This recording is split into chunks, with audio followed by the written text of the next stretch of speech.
গরম পড়েছে, তো যদি বেশি জল কেউ খেতে না চায় তো এইভাবে আপনারা বাচ্চাদেরকে বলুন, বড়োদেরকে বলুন জল খাওয়াতে পারেন।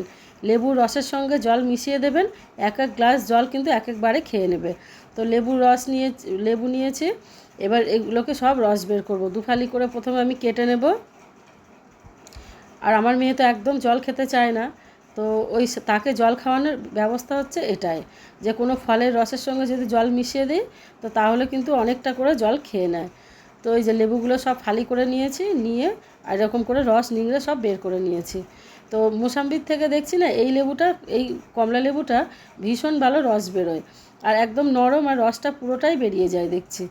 তো চারটে লেবু ভালো করে এরকম রস আমি নিংড়ে নিয়েছি, 2টো করে লেবু দেব রস, আর এরকম 1 গ্লাস করে জল। তো জলটা সারাদিন অনেকটা খাওয়াও হয়ে যাবে। তো ভিডিওটা ভালো লাগলে লাইক, কমেন্ট, শেয়ার আর সাবস্ক্রাইব করে দেবেন।